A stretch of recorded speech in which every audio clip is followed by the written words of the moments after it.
Hi, Gayle Fuguitt, President and CEO of the Advertising Research Foundation. I'm here with Peter Horst. Hi, I'm Peter Horst, Chief Marketing Officer of the Hershey Company, and it's great to be here at Cannes with the ARF. Say a little bit about your path and how you got to where you are today. In graduate school, I discovered marketing, and that was the whole brain career that I'd actually been craving without quite realizing it in that way. The magic in marketing is partly that whole brain activity.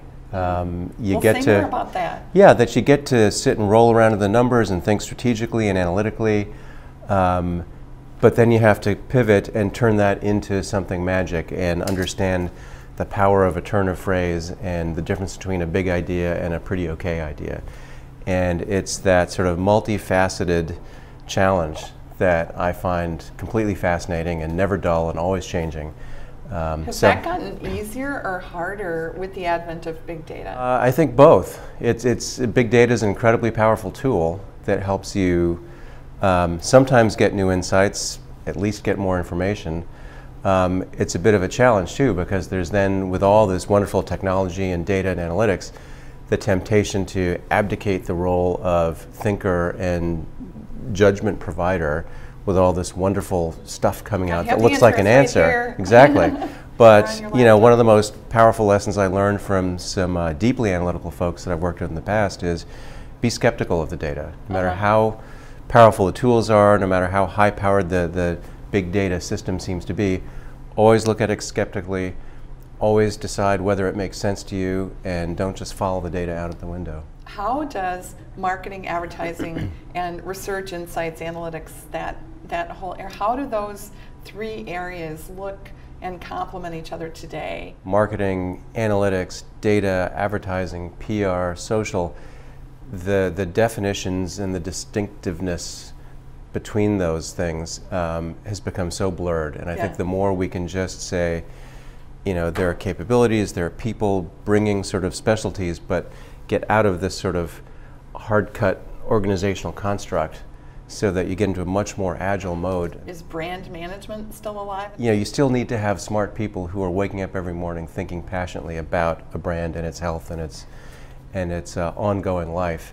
And yet the way we support those brands has really had to change. And we've done a lot to move towards these, as I mentioned, integrated multifunctional pods where you can have the right people in real time sitting, co-creating, evaluating, generating, and pushing things out into the world without looking at the calendar and having sequential handoffs.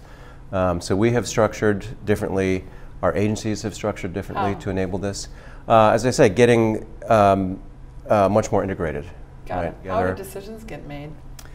You have to get very clear about that up front. And one thing it does is it puts pressure on brand managers and the whole ecosystem to be very clear about this is the brand, this is its voice, this is what it stands for. Yeah. So that in this more distributed, less sort of governed creation environment, people know what the rules of the road are, they know what they can do, they're empowered within the right guardrails to go forth and create. That's exactly the word I was and then, you know, they're very clear on at what point, you know, what triggers what event, and the team can be off and running. You talk about whole brain. Where does that come from in terms of your own personal leadership motivation? One of my motivators has been just the craving for really interesting problems, new things to learn, developing capabilities that I had not had before that I think will be leverageable in the future. You know, some of my pace of movement I might look back and ascribe to the impatience of youth. And that's sometimes the advice I give younger folks, which is, you know, don't be in such a hurry. But you know, even going back to my choice of major, history and literature, I didn't want to pick one thing. So this notion of variety of challenge and freshness of issue to sink my teeth into has been a big motivator for me.